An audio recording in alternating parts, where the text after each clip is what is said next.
Merci pour votre fidélité à ces programmes de Kinani. Bienvenue à toutes et à tous. Nous sommes là pour vous servir, comme je l'ai toujours dit, soyez sous nos unités Tozali. Alors, notre thématique principale de ces jours est de savoir le fait à quoi monte, que dit la Commission de défense et sécurité. C'est là les informations. Une centaine des assaillants se sont rendus à la délégation du gouvernement. Des armes et munitions récupérées.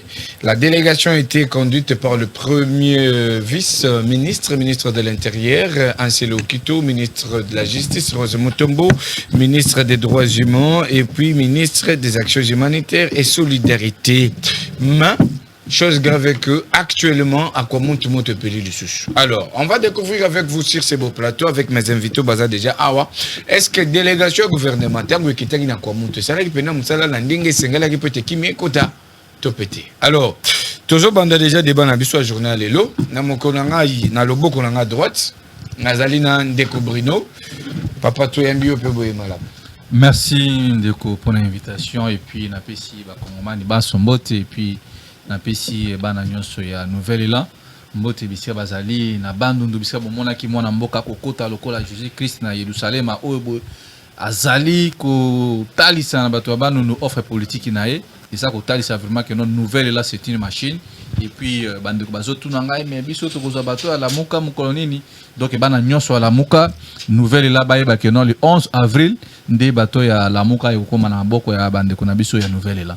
Donc ils arrivent vraiment ils sont mingi ya ko mona eti non message na biso partout bisika mon ko da maboko la muka na mikona mikolo na moment la muka za maboko ni non la muka depuis bande na biso décidé bazwa ki bato ya la muka aucune manifestation aux mona monsieur Félix dollar et Mati baza ko organiser marche était sécurité est bande na biso décidé depuis bazui bato ya la muka ya commande ya la muka activité mon hôtel batirel ko organisé na kombo ya la muka apparemment on dirait bazo collaborer na pouvoir en place bien bon ko collaborer na pouvoir en place na koki ko yebate mais na mona ki bango na bande ko ya LGD bande ko ya Assemblée bande ko ya PPRD donc peut-être ba ko ça l'ensemble na bango mais le reste là je ne sais pas maintenant il fait okuta na bongo bino ce que du côté à nouvelle là vous êtes d'accord avec ça que non la muka non ils sont libres chaque parti a na autonomie na ngwa ko sala activité mais peuple congolais za ko zwa kaka azo zwa kaka ba note azo observer parce que batu boy soit disant que bango de bazala ki ba détourner ya makamba bukanga lonzo makambu ya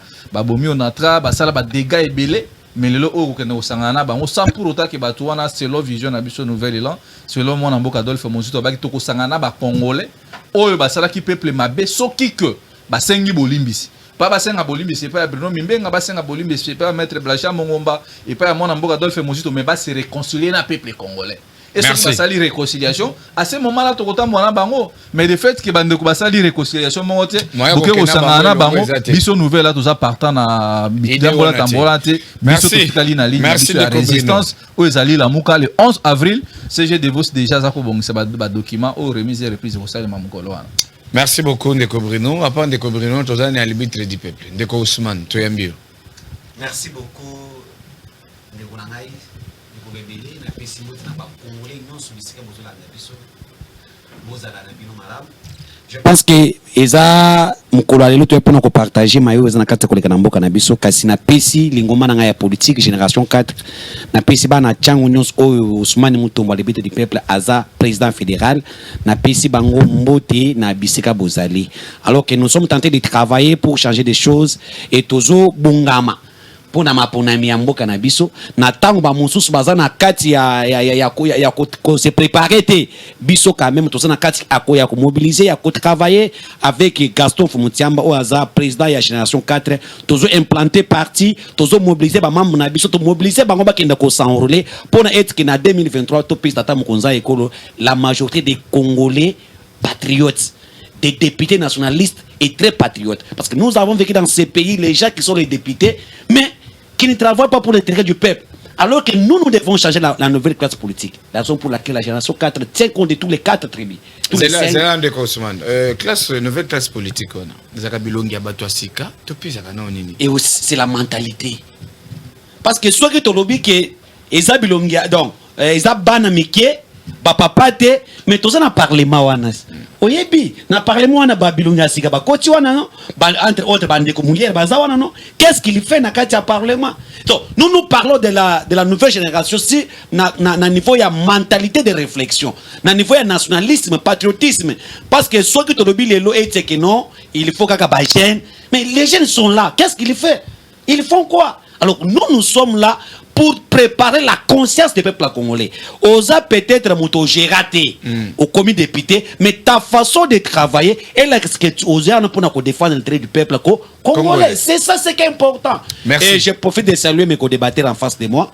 Autre que partager bango plateau et aux je pense que vous avez plateau républicain autre que partager pour les congolais bazana banda kuna bango ba yoka boani ozibe na kati ya mitu na biso. Merci beaucoup tous ceux qui sont dans des conseils. Tu aimes bien madame. Toujours on déco passé na PCP bandeko toujours partager na bango plateau ba motebele na PCP ba congolais au bazana ndako ba kolanda biso nazo insister sur bandeko o ba air na bango enrôlement ils ont continué ba kende au s'enrôler parce que tu ebi que mapona mieko salima pour ba tumususu bazo kanisa kete élection ekozala te élection ekozala biso de toza sima candidat na biso déjà connu bato mususu bazoboma candidat ngolani mais toza na candidat moko so a gagner élection est-ce qu'il faut que citer comment c'est Fachi Beton OK toza na candidat na biso donc déjà tout moni déjà qui a gagné na élection ba wuti ko futela déjà caution na awa et pas ba communauté à ni grande province orientale ba futela déjà caution donc problème à caution na déjà ba kangiango de côté union sacrée bato ko se tracasser les sous Théo président caution to cotiser tout ça la boy donc côté on a déjà ils a bloqué cérémonie les cas qui lobby bato union so balandaki ba monaki ne ba remetaki chèque on a utaki na bank donc tous après pour na kokene na mapona nazo encourager ba jeunes union so ezala ya côté à opposition na côté na biso union sacrée ba o balingi ba kota na parlement que ce soit au niveau provincial ou au niveau national ba jeune il faut ba inonder to inonder nini wana parlement wana ekota ba to inonder na ba jeune ngo lolenge nini o ba mentalité ba jeune abwanya bazali lelo tozana ba richesse ebele richesse mususu Congo na biso tozana ngo eza jeunesse soki lelo biso jeunesse to tirer attention te mboka na biso ekozinda donc il faut côté lema ba jeune abwanya bazali il faut to luka par tous les moyens na ba institution nyonso ya l'état tokota na kati wana donc il ne faut pas que la yote parce que koto yenda za la fief nanga ezala fief nangai ezala circonscription électorale nanga bana ba te nazo encourager ba jeunes nyonso ba banga ba papa wana te ko banga ba vieux wana te politique eza bongo soki totikeli bango mboka na biso ekokwea. Merci à vous tous les trois d'être là. To banda de bana biso. Tota que mon délégation mon qui était na Kwamount, c'était déjà l'année passée 2022 pour nous quitter sur le terrain côté la koyeba cause il y a conflit communautaire entre les Teke et les Yaka. Tout le monde a qui peut comme na bango bala qui c'est biso un groupe de soi-disant assaillants ba ina minduki biloko na bango ba pesi. Mais lelo oyo massacre zongili na Kwamount. Est délégation à gouvernement dirigé par le ministre de l'Intérieur, Anselo Kito. Et ça là qui Moussala Nangona Ndenge Sengela qui peut te Kimiezonga Topeti de Kobrino. Je commence avec vous, vous avez 2 minutes. Merci Negopassi. Nazoé Baté, c'est forien. À la partie, je ne sais pas, il est de l'UDPS ou bien il est comme tout. L'UDPS, c'est la partie, moi, désordonné. Dans la télévision, quand on candidat à Bango, ils ont Jérusalem, Roi Soleil, Fatih, Béton, Moukatombo, le Kosson de la Bengakaina. Na séance était bien que banzete mo pe comme Kauka déjà. Mais est-ce que ne voit éviter que ne c'est forien? Est-ce que éviter que non Noël Tiana comme réclamer caution? Noël Tiana bana ko défendre mon na papier tient Tshisekedi. Azo senga na fonction publique. Bazong isela $100,000 na futa en 2018. Aye ko reconnaître makambo o biso bana ko buna la muka que mon na papier tient Tshisekedi bozo mona o a gagné l'élection azoka 12%. Noël Tanabi Bazong c'est la mbongo parce que il y a une nomination au sommet de l'État. Mais bandeko ya province Grand Oriental wana. Bazaka ba flatter quand debel baba se forêt baso le canal télévision. Ah. Ba jeune so ba que ne ko affronter ba papa na quelle jeunesse o ba kozona kata IDPS. parce que na IDPS bozaki makasi ya kutumbaka ba pine so bolie madesu bobimi na balabala bosali désordre ko so vous n'étiez pas préparé suffisamment mabeza kana IDPS yango wana peut-être bino ya komona bino apparence sérieux mais je ne sais pas peut-être que non bon mona ka non élection za non oyaka kana bunda kanini je kobeya tokende to sala nini ko so bwa eza processus politique eza passion lokola biso ba Bruno tozo sala eza ta kana ba kolokotaka mutubwe allez kena ofuta $500 eza ma préalable eza na kati wana quel genre de jeunesse nini o vraiment que non to kuya na IDPS vraiment to zupa que non to bimisi mi donc on a jeune na IDPS jeunesse ba longue et loko za kunate kala mingi ta 2024 awa boy bazonga balabala parce que Moussi to sera président en 2024 ce pays mérite batu oyo boy que non to ba PSG so mboka et bi que non ndenge na za awa bo avanga na lala il faut na se rassurer que na bandu nkuna bandu balali na Nord Kivu na Chikapa donc mais messieurs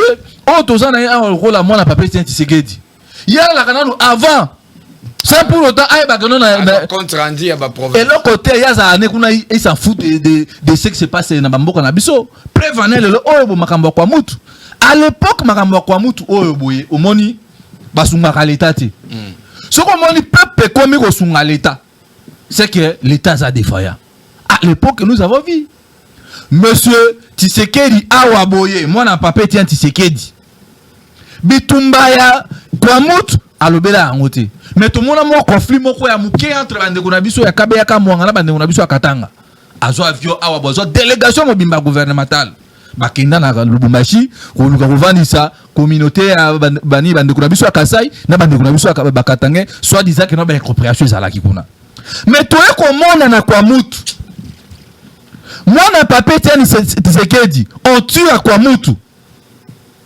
il ne dit absolument rien.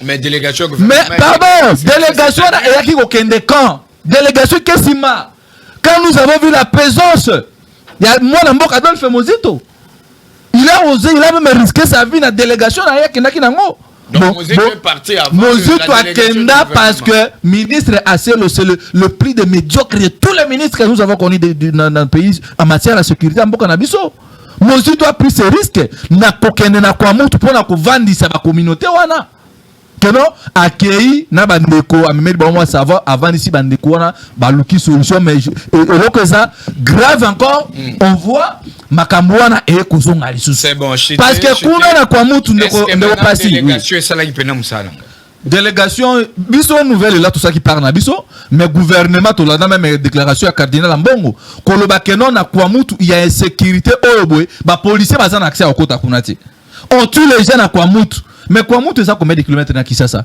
je ne crois pas que ça de 100 kilomètres donc nyonso bozomona na kwa mutu nyonso bozomona ba M23 paré na bango kombo na ye mwana papa Tshisekedi il a créé tout ça parce que pardon de repasser mwana papa Tshisekedi a créé ba insécurité na partout parce que il n'a pas un bilan à présenter en 2023 il y a une façon siko ya koluka glissement mais biso nouvelle là to non côté que la mwana papa Tshisekedi glissement et cause un avantage à peuple congolais merci parce que ba yebisa ki biso que non bazana mbongo bazana d'accord pour l'élection mais on voit maintenant là moi n'a pas pété Tshisekedi a commis non sécurité il y a hypothétication toki ko hypothéquer élection parce que élection nini c'est ça ma problème na kwa mutu il y a des problèmes tous ces ba échappatoire nous tous nous savons que moi n'a pas pété Tshisekedi il a échoué 2023 peuple congolais battel ma parce que tout le monde Noël Tchani a réclamé $100,000 na à lobby que non à l'élection 2018 et ça m'a quitté et ça qui nomination merci pas moi merci beaucoup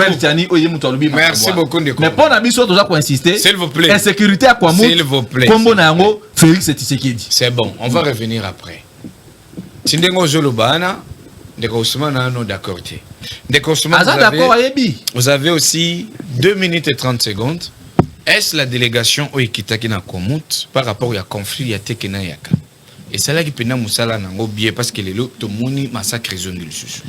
Merci beaucoup pour la question nayo. Na lingna regarder ndeko Bruno. Kokanga na kati ya etandoke eza koyeba communiquer. Avant on le esengeli oza na ba matière quand même oyo koyebisa peuple congolais. Totika koya na kati ya plateau na Kijalelo. Totika aujourd'hui vous avez l'audace de passer dans des médias et parler au nom du chef de l'État et surtout rentrer chez toi à la maison c'est normal. À l'époque, nous, on n'a pas fait ça. À l'époque, on a eu le temps, Ousmane a fait la prison. À l'époque. Et lorsque vous êtes en train de parler, la question est bien. Nous parlons sur la station de la sécurité. Oh, ils ont la sécurité à Bande Kunabiso. Ils ne font pas tribaliser tout. Oh, lingo banda ko ebisa batke non, to monaki makamwa conflit bakatanga na balu bakuna, to mon chef d'État ya kendaki. Ce n'est pas vrai. Il faut dire la vérité. La délégation gouvernementale bazalaki la situation ya makambo ya balu na bakatange, le chef était na ba mission na ye na kata Lubumbashi. D'où il a essayé d'appeler tout le monde au bon sens. Monsieur Brinon, ne font pas venir ici commencer à parler des choses que tu n'as pas la maîtrise. Ça, je ne te trouve plus. Nakata makamozo nakata koloba. Ozo nakata koloba. Ah, ole opesa makanisa mutuna batunio. Obande koloba. Félix Seked na 2018. Ça. Monsieur Brinon. Qui ne sait pas que vous, avec les moussites, vous avez contribué à Chitamboka Oy? Qui ne sait pas? Nakena kofongola na tiroir na mais c'est un contrat minier, contrat chinois. Moussito n'est pas cité dans ces contrats-là. Moussito a contribué à la détruction de Mboka Oyo, vrai ou faux? Moussito a construit dans ces pays par le bon Yamabe, Yalukuta, Yakimouyibi. Nana Ebaki Ango ne font pas Koya Awa, Bobi Molokola Bassin, Banzambe, Zamba Zati. Vous avez géré ces pays, les bilans sur beaucoup de plans, on vous accuse. Vous avez détourné beaucoup de l'argent pour ces pays. Je connais bien certaines choses. Tout côté n'a pas individualité, mais tout sur ma limboka.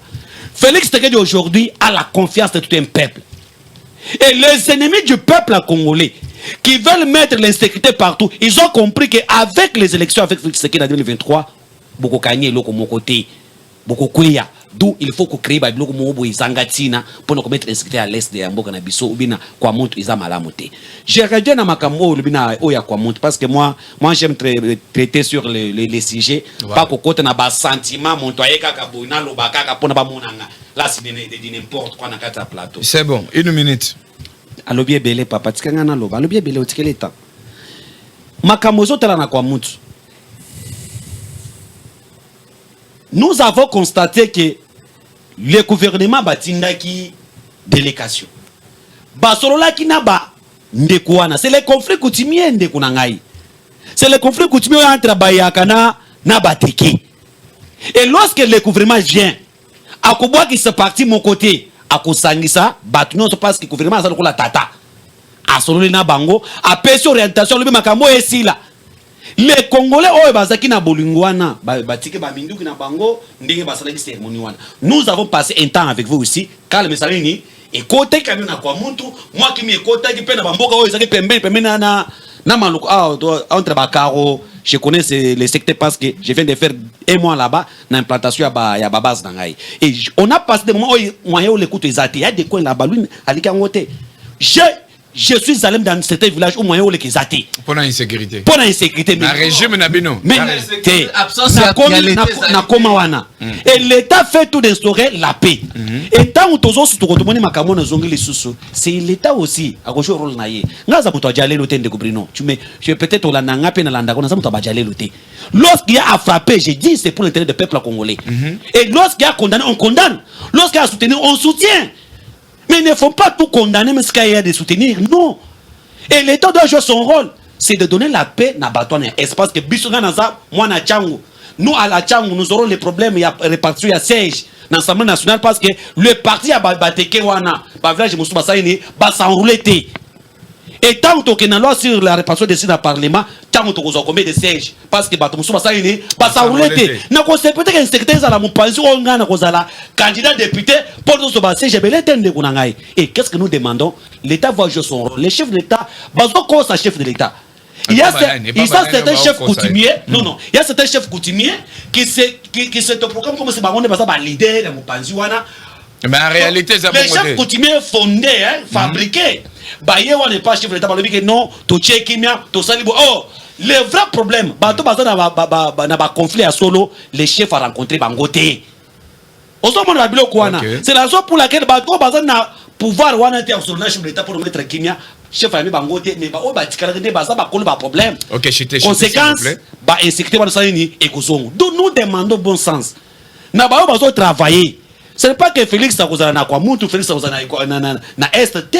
Il y a les gens, quand vous êtes ministre de l'État, vous devez travailler pour l'intérêt de la République. Et lorsque vous n'arrivez même pas, il y a qu'à travailler en tant que ministre de l'Intérieur. Je l'ai toujours dit, oui, il y a bien. Assez le ministre est sacré, mais je n'ai jamais partagé aucun avis. Je le dis, il est les compétents de tous les ministres de l'Intérieur. Ah, incompétent. Oui, moi je l'ai dit. Pourquoi tu Écoutez, non, écoutez. Félix. Pour te montrer que je suis. Non, les compétences, je suis patriote. Donc, Quand il s'agit de. Quand les gens qui tombent. Quand les gens qui tombent à Komontou là, ce sont mes frères. Ceux qui ont ce sont mes frères. Et quand il s'agit de la paix, il faut dénoncer l'incompétence. Merci de condamner. Moi, non, ça doit s'alimenter. Non, non. Écoutez, s'il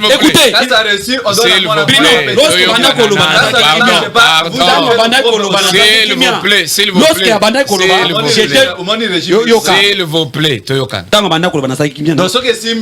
C'est bon. S'il vous plaît. Les compétences, c'est bandit na mutu amboka. Le problème avec vous, c'est quoi? Je t'ai 10 secondes. Le problème avec Bango, c'est quoi? Lorsqu'on est ministre, chacun joue son rôle. C'est ça l'incompétence chez vous. Lorsqu'on est ministre, tu es ministre pourquoi?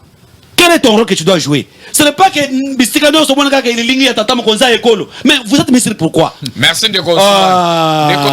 Vous avez aussi 3 minutes et 2 minutes et 30 secondes. Est-ce que la délégation gouvernementale est en commun? C'est là que nous avons pour les autres massacres qui sont en commun. Merci Ndeko Passi. Na kozongela mutuna na kolukana recadrer un peu Ndeko biloko aucho loba awa. Alobi momoko je ne sais pas.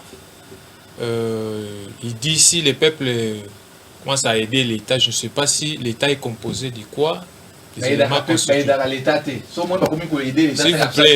vous plaît. C'est ça que j'avais dit. Vous étiez en train de parler ici, je vous ai laissé. Non, vous avez dit peuple a comme l'État. Maintenant, je me pose la question. L'État, c'est quoi? Peuple, c'est quoi? Les éléments constitutifs d'un État. Ceux qui les lots aux babilo quoi bongo. Et puis, au Bandi Koloba, moi je ne suis pas membre de l'IDPS. Soutenir Félix ne veut pas dire être membre de l'IDPS. Non. Ce n'est pas à vous de me poser cette question-là. Si il fallait me demander au départ. Non. Vous étiez en train de parler. Pourquoi vous n'êtes pas élégant? Vous n'êtes pas à l'aise. Vous n'êtes pas à l'aise pourquoi? Vous n'êtes pas à l'aise pourquoi? Oh là là. Ok, tu as comparé aussi les conflits. Donc, quand on veut résoudre un conflit, on ne peut pas comparer la résolution d'un conflit à résoudre aussi un autre conflit. Non, parce que les conflits ne sont pas les mêmes. Il faut retenir yango. Conflit à Komoutou, conflit à côté à Katanga, ils sont de mon côté. Je ne parle pas de la gravité de ça. Je parle des faits. Je parle des faits de ces conflits-là. Les faits, ils sont de mon côté. Ceux qui ont comparé, ils ont découvert autre chose. Ousmane, Bruno, c'est lui. Donc Ousmane a autre chose.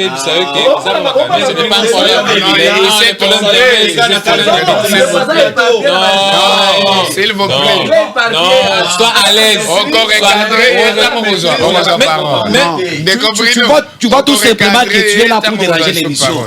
Soyez pour le déranger. Attends la classe. On va déranger ma classe. Attends la classe, mais ça va nous mettre ma classe. Parler des choses que tu maîtrises. Un dérangeur, même si c'est comme papa.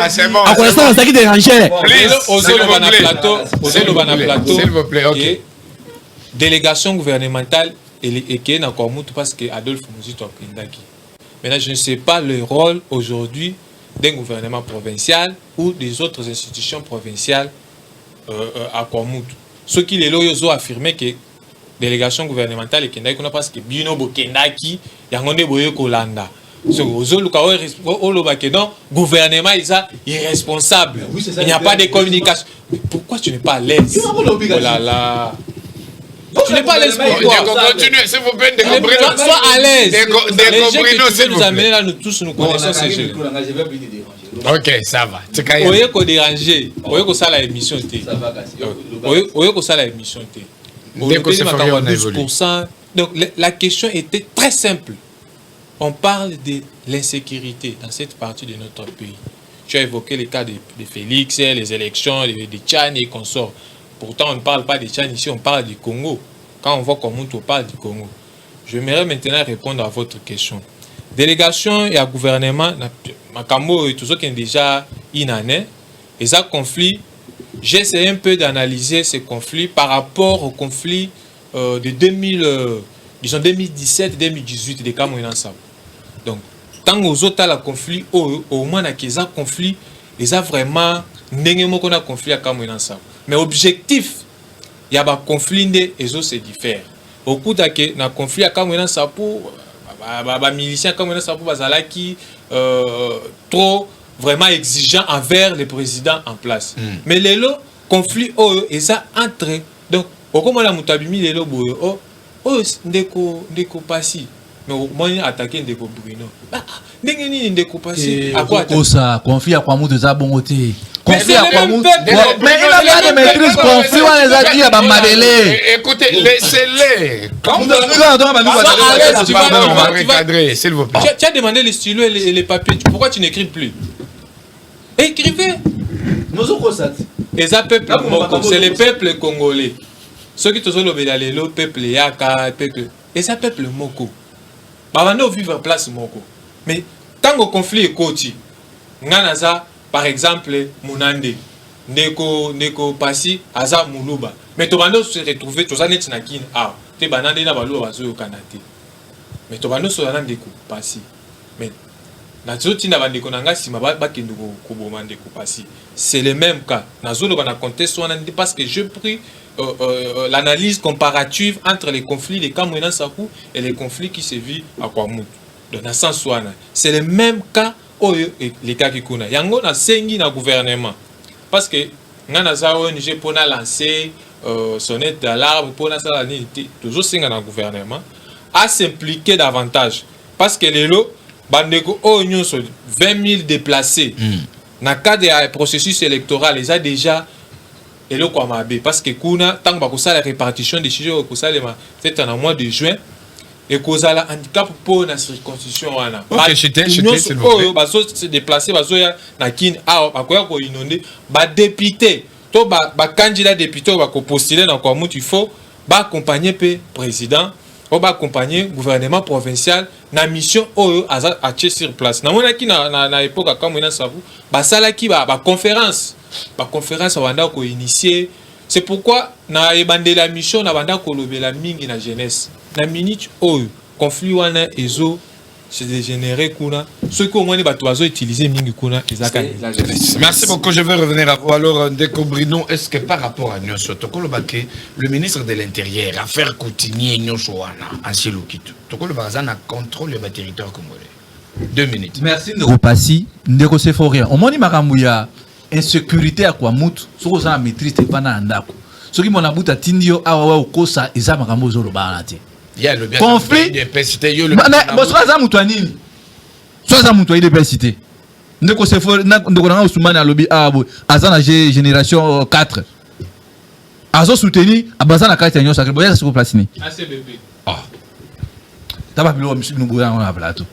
Donc makambu ya conflit ya kwa mutu et uti non na mabele. So on se rappeler sous na ba tribune Adolphe Mosi to banda koloba. Chef de terre sa terre. Auto check offre politique na titrisation de terre parce que conflit on ba nini ndeko Passi. Bande ko na biso par exemple. Bande ko na biso ya Kasai. Bande ko na bon Kasai eza nene okuta ba tetela okuta ba lulua okuta ba luba ba basa ebele. Voilà. Bande ko na siko ba kimi kuna na Kasai. Ba ya ba somba ba mabele ya ba na côté ya Kwamutu na bandu tous en grabanu. Alors siko ba komisi place wana e koma ya bango. Ba yesu ko boka ba tetela ba s'appelle esprit qui loma ba komiso kokonza. Mais pour la nini ozole kokutanga bien te. Écoutez, mais siko na zo peso pour comprendre il y a conflit place et zo banda. Écoutez, oui ça yenga été parce que moi j'ai fait 2 mois là-bas. Loba vérité loba qui baya karabatika. Tu sais pourquoi zo kokutanga? Est-ce que tu sais pourquoi ndeko kokutanga? Tu sais pourquoi? Est-ce que ndeko Bruno est candidat na changu? Oyo bayaka baza pekuna, il ne veut pas fustiger les comportements oyo bateke na bayaka baza ensemble alors les kima pour être que là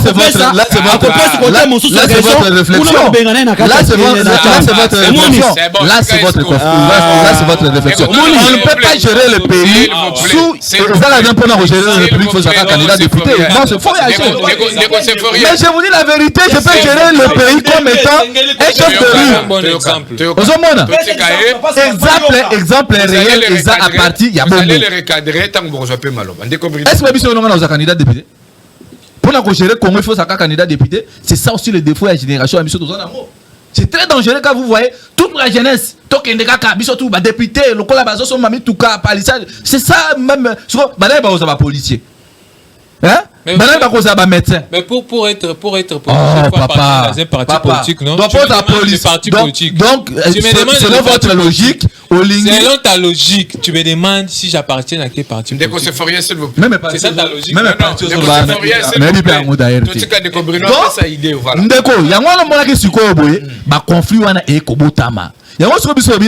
il faut Pakistan. Aya sombimba moko mabele ale bokateli ale ndengeza aw bana ko exploiter pendant 90 ans. Yango zo mona na offre politique na biso utilisation de tolobi mabele nyonso mboka na mboka eza na ba chef coutumier nango. Donc exactement que non le quoi le bobi ka komi ko soma ba chef coutumier. Moi na papa Etienne Tshisekedi, il a resté des chefs coutumiers au bokutu na génération ben na généalogie à famille. Il y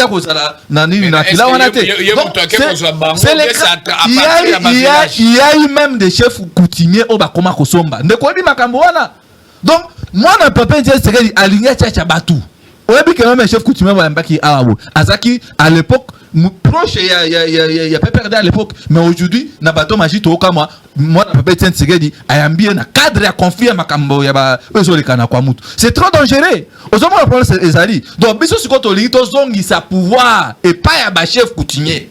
Donc, ba chef coutumier ba koma ko gérer ma belé na bango et non que non muto alongwe na Bujumbura aye ana kisasa amisombeli ma belé ale bo pese moko nini mikanda pour la exploiter. Donc, est-ce que Anselo Kito ça ce qu'on a contrôle ya ba territoire. Mais ce qui n'a bino bozo ba Aselo. Est-ce que moi na papé Etienne Tshisekedi dans un contrôle la République démocratique du Congo? Qu'est-ce que ça moi? Parce que moi je ne peux pas directement condamner Aselo. Parce que moi n'a pas les garants à l'institution. C'est lui le premier sportif, c'est lui le premier militaire, c'est lui le premier. Donc c'est lui le grand problème politique qui n'est sur le plan sécuritaire au Boye. Bande qu'on a mis autant de qui pouvoir en place. Donc le grand problème est aligné. Pardon, aux même on a qui ça. Insécurité ça na kwa mutu wana eza même manque ya carence même ya policier même ya militaire na biso pona kokuma bisika wana quand vous voyez un militaire qui fouille na zone de conflit c'est quoi on a qui ça pour ça na insécurité na nous ya ba kuluna ministre Aselo azoka ko maîtriser en c'est bon on va évoluer au plus fort raison comment est-ce que na zone na bateau magique nini ba maîtriser conflit ya donc le grand problème le plus de tous les compétents ande tout ça awaboy mbi c'est bana pour na mutu donc on ne peut pas condamner s'il vous plaît on évolue Monsieur Félix c'est celui qui est un bon père de famille il devrait aussi descendre yemoko a palper réalité na conflit à Kwamout. Ce qui est cardinal à Kitaki, Mozitu il est descendu là-bas. Pourquoi Félix là-bas? Parce que Aéli Kassala m'a bécoté wana. S'il vous plaît. C'est ça le problème. S'il vous plaît, Toyoki. Neko Ousmane, vous avez aussi 2 minutes, 30 secondes. Est-ce que le ministre de l'Intérieur, Anselo Kito, contrôle vraiment un territoire ya Congo? Merci beaucoup. Nakosinga na mwana mboka. Parce que excusez, pour nako jongi c'est Robaxela ou à part na Kwamout, na okatanga to trouver batu bakufa, batandami. Na Muba na Tanganyika, ça c'est fait. Na Kwamout et Zongi Lisusu. Merci beaucoup pour Namotuna Nayo. Je pense que moi Namboka Brino en face nangai. Je m'attends à lui un débat républicain. Nous devons aimer ces pays, parler pour l'intérêt du peuple congolais et enlever nos casquettes politiques. Et si nous mettons les Congos au centre de tout, nous allons faire un débat républicain, nous allons défendre ces pays, parce que dans toute chose que nous allons faire, toi et moi, il faut que les Congos gagnent. Ça, il faut retenir ça. Vous avez beaucoup parlé ici, au lobby Makamou, et belé, awa, aux experts n'a kanga, n'a ko déranger, et ce que mon moi n'a pas déranger dans la classe, attaque comme papa. Ah, déranger. à déranger kaka. Donc, non, le big, il y a pas de déranger. Et mon ami, mais yo moko confirmé en yo moko ça c'est qu'il était vrai dérangeur. Au moins na ba muso ta ba chaîne mususu. Na ba chaîne mususu akoya o appliquer Chris. Yé. Yé. Ah, yo mon ami déjà. Hollanda est ni. Donc aza muto wa ba théâtre. Donc aza muto wa ba théâtre. Donc ça écoute ça ba fait ya ça la gâté. Donc il y a plus que ça. C'est bon, donc c'est ça, il faut continuer la politique et politique na baï politique théâtre faut que zone na théâtre pour nous sana ba tout so biso awate makambo oyo za na kati ya kolekana kwa mutu il faut préciser bien Ndekubrino Ousmane Mutombo a fait 2 mois na kati ya plateau de Bateke tant ozo ba kwa mutu makambo mutu na pa plateau de Bateke so kei na mbankana okuta bato ebele ba écoutez bato ebele ba ye et lorsque vous condamnez l'État Adolphe Moussoutou Tangwakei, l'État que toi tu ne reconnais pas, reconnaît l'État, demande le secours de l'État na Bisikawan. Lorsque Moussoutou Tangwakei reconnaître Félix Sekete Lokola Mkonzamboka, abano reconnaître l'État, mais la Sénat qui secours à l'État. Pourquoi? Parce que Nalien Moussoutou, il est incapable d'instaurer l'État parce qu'il n'a pas cette légitimité là, impérium Azana Yangote. Il est allé en tant que leader politique de ces coins. Et c'est normalement Ndekubrino. Lorsque je suis un leader de coin, lorsqu'il y a des conflits, je peux aller descendre pour qu'on ce message à Kemia. Parce qu'au-delà de tout, ce sont aussi les militants de votre parti politique qui tombent là-bas. C'est aussi les militants de l'IDPS, de PPRD, de Palo qui tombent là-bas. Mouzito en tant que leader est allé en tant que leader politique, mais il a fait l'appel dans le gouvernement. Cardinal Ambongo, il est allé en tant que le pasteur pour prêcher l'unité. Parce qu'on a constaté que cet conflit est fondé quand même. Au monde, à prêcher l'unité pour que Batoise Abomoko. Mais le gouvernement est allé pour instaurer la paix. Sécuriser le peuple, l'air bien.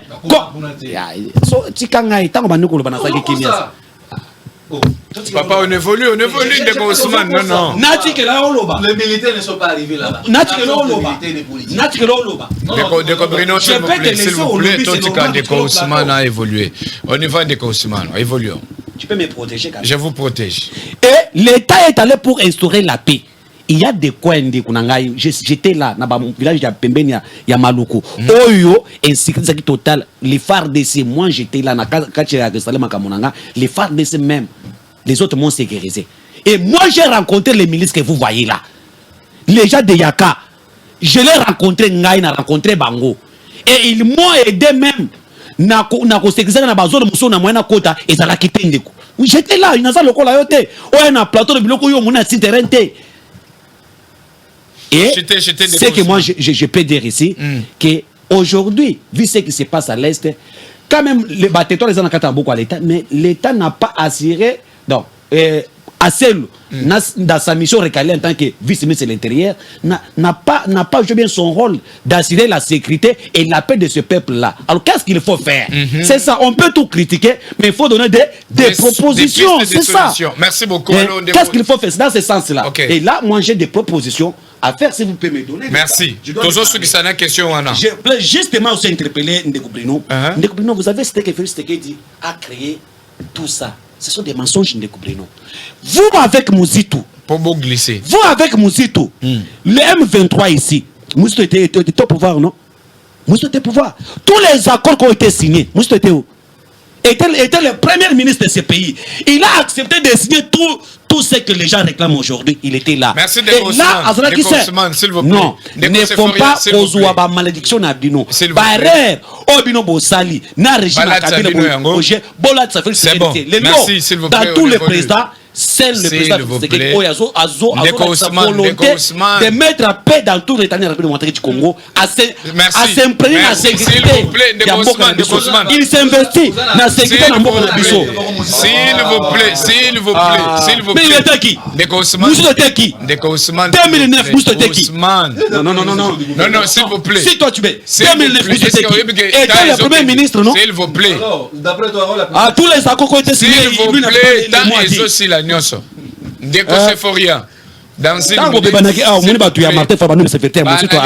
Gauche à droite, Deko Sephoria, s'il vous plaît. Maintenant, selon Bino, qu'est-ce que le gouvernement est censé faire pour dénouer les conflits communautaire na Kwamut. Une minute s'il vous plaît, nous n'avons plus du temps. Alors, je vais répondre à la question. J'aimerais que M.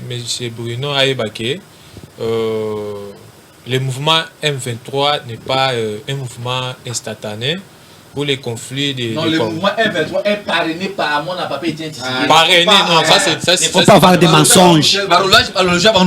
Pendant 14 mois. M23... Celui qui avait appel là-bas M23, c'est Félix Tshisekedi. Bruno, tu ne sais pas. Tu ne sais pas. Moi, je peux t'apprendre. Mais pas Bataza, non. Dans quel contexte? Dans le contexte tennis. Voilà, si on me donne la parole. Non, c'est pas le parrain. Non, non. Les parrains de la sécurité, c'est Félix. Les parrains de la balkanisation, ça fait Chilombo. Écoutez, c'est lui qui a légitimé M23, c'est Moussoutou. C'est lui qui a travaillé dans l'essence de M23. Par contre, d'ailleurs, Moussoutou était descendu dans la zone rouge. Voilà, je te dis. M23, c'est depuis 2009, non? Est-ce que tu as s'il vous plaît? Est-ce qu'à l'époque, Félix était où? Tu vois les mensonges? Tu vois les mensonges? Il faut mentir certaines personnes. Qu'est-ce que vous proposez pour dénouer les conflits? Je vais y arriver. Il vient encore de citer une chose. Il dit Mouzito Akita na ba zone rouge wana na M23. Mais c'est un mouvement créé par Félix Tshisekedi, non? Mais Mouzito akoma kuna ndenge ni na mouvement au ba parrainé yango na Félix Tshisekedi. Mouzito akoma ti na ba zone rouge. Donc vous parlez des choses que vous ne maîtrisez pas. Je suis désolé. Est-ce qu'il a compris? C'est bon, fais ça proposition parce que tout ça déjà na tsuka. Proposition na ngai na lobaki yango déjà na intervention na ngai awa na lobby conflit nyonso oyo ezalaka conflit interethnique et sengaka dialogue de proximité. Il faut dialogue de proximité. Ba benga ba communauté nyonso wana. Aujourd'hui, ndeko amekaki koloba eloko moko awa ke bazosomba ba chef coutumier. Donc question ya Cher Ferry, eza question moko très délicatesse. Na sens ni Cher Ferry na mboka na biso en tant que les Africains. Ceux qui osent appartenir déjà na famille à chef ou tel. Nous nyonso amiko misaki na samwa na chef. Oh ba kopesa bokunza kozala peut-être ndeko Bruno. Mais au comment na leki na ye. Moi na papa leki alobi biso toza famille à qui chef. Mais ceux qui ndeko Bruno aza makasité. Auti lo bango na exemple na ye apesi ya batete la et consort. C'est ça ce que nous sommes en train de vivre aujourd'hui. Si nous voyons des multiplicités de chefs coutumiers dans un groupement, donc il y a des chefs coutumiers qui représentent les groupements. Aujourd'hui, il est question pour moi, je propose à ce que le gouvernement engage un dialogue de proximité avec des familles d'abord régnantes. Donc, lelo conflit et bandit à mabele, bakolo mabele, bisonde bakolo mabele. OK, bobengi sana nous bango. Que voulez-vous? Babengisi bao balobi ke biso pe tout ça parce que au-delà de tout, que ce soit Yaka et consort, nous sommes peuple congolais. Merci. Merci beaucoup. Découvrons votre mot de la fin. 30 secondes avant tout cas pour la journée. Oui, mot de la fin nangai eza. Oui, moi j'interpelle plus. Pourquoi monsieur Tshisekedi, mon papa Tshisekedi, depuis conflit au Ebanda, est-ce qu'il a un problème avec les gens du Bandundu? Depuis le pouvoir, Félix Tshisekedi a été ma colonalité na Bandundu, na Grabandundu dans son ensemble. Mais ça na bamboso na union sacrée.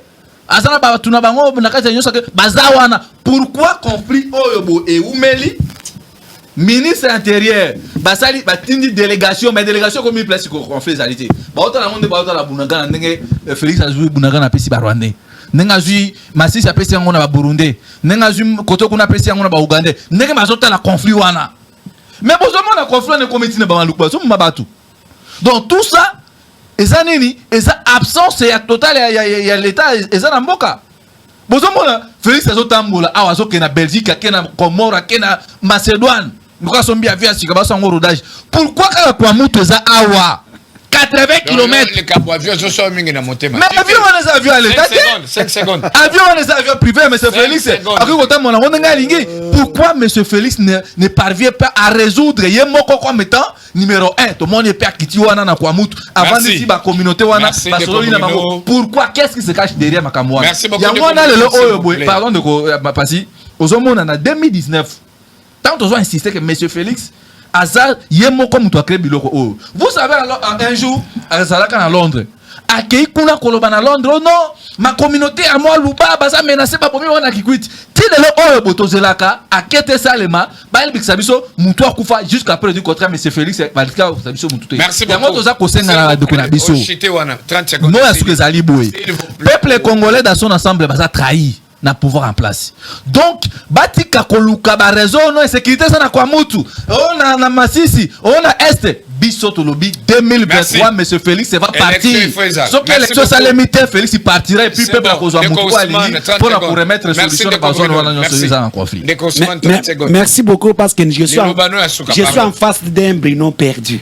Totalement perdu. Non, je ne suis pas perdu. Un dérangeur de son niveau. Donc quelqu'un qui réfléchit par des émotions. Un Bruno qui ne comprend pas ce qui ça se concerne la République. Un Bruno zéro aujourd'hui face à moi. Je m'attendais d'un débat républicain, mais un débat de sentimentaliste. Un homme comme lui. C'est honteux. Et ce que moi je retiens, Bruno demande au chef d'État, a fait l'appel au chef d'État pour qu'il termine à Bandung. Publiquement. Alors, il joue le rôle du chef de l'État, il n'a jamais été non, il y a eu des accords en africaine. Comme il joue, non, ne peut pas dire. Comme il joue, c'est qui se lève pour parler en votre faveur, vous avez réussi. Que vous avez un